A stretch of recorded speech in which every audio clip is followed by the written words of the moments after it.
4 decades after its creation, Silicon Valley Bank was the 16th largest bank in the U.S. It took just a day and a half for it to fall apart. This is the second biggest bank failure that's ever happened in the United States. Once seen as a major tech banking player, SVB's stunning collapse spurred other bank closures, rattled global markets, and threatened the livelihoods of startups across the country. So, what went wrong? Silicon Valley Bank opened in 1983 to serve fledgling tech companies. Eventually, nearly half of the country's venture capital-backed technology and life sciences companies would rely on SVB. Roku, Roblox, and many others put millions into the bank, helping SVB become one of the nation's largest. Some of these clients would definitely be considered risky. These are companies that move quickly, and their money moves quickly. When things sort of went off the rails, they were quick to move their money out of the bank.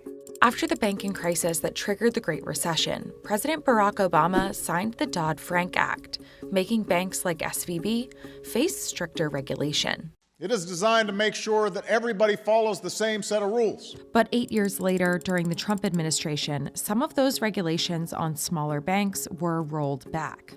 By liberating small banks from excessive bureaucracy, and that's what it was, bureaucracy, we are unleashing the economic potential of our people. Some of the rules were rolled back for these banks that had less than $250 billion in assets. So you have the biggest banks like Bank of America and Chase. Those have very strict rules, but the ones that are a step below have looser rules. 2 years later, SVB was flooded with cash as businesses deposited more during the pandemic. Deposits tripled in 2 years to $189 billion, making 2021 SVB's most profitable year ever. Our core business continues to fire on all cylinders.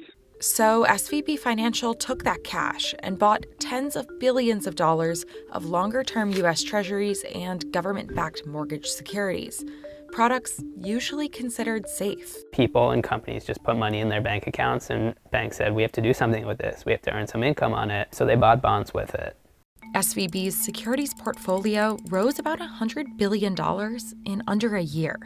After SVB had stockpiled that $100 billion plus in bonds, all of a sudden interest rates rose. The committee anticipates that ongoing increases in the target range for the federal funds rate will be appropriate. What happens when interest rates rise is bond prices fall.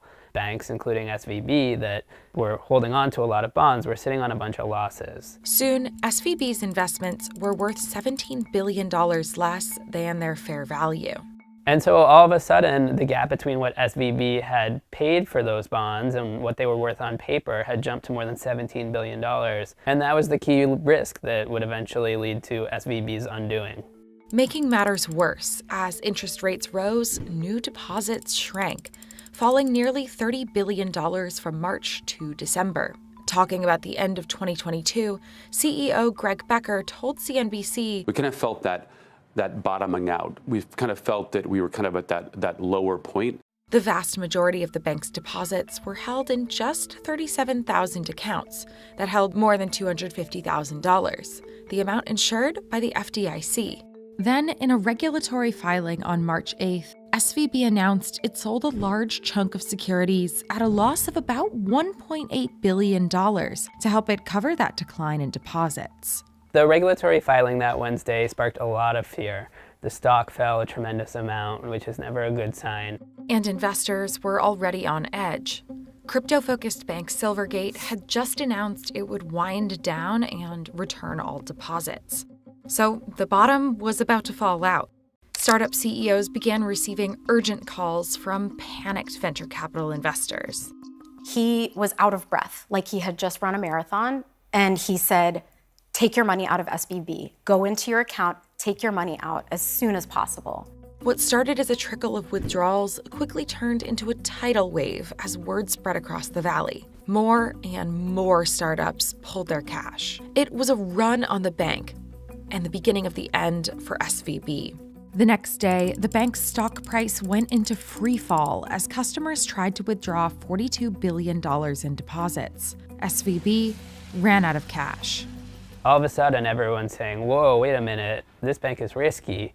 The bank has enough money to cover deposits if they come out in sort of a peaceful, orderly fashion. When everyone's racing for the exits at once, it doesn't.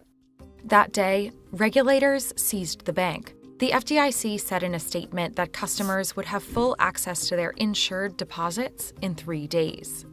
But the bank had more than $151 billion worth of deposits at the end of 2022 that weren't insured. They were over the $250,000 limit. 2 days after SVB's collapse, a second bank with a different set of problems, Signature, failed and was seized by regulators, the third largest failure in history. And now people are starting to worry about other banks as well. It's very much kind of a whack-a-mole situation right now. Federal officials, state officials, everyone's in sort of this unenviable position of trying to shore up confidence in the banking industry so it doesn't turn into an even bigger panic. On Sunday, March 12th, regulators announced that even uninsured deposits over $250,000 from the two banks would be covered. On Monday, March 14th, Signature told clients that due to the U.S. Treasury, Federal Reserve, and FDIC, all deposits were not at risk. SVB's focus on Silicon Valley made it uniquely vulnerable to a run. Its fortunes were really tied to the fortunes of this one industry.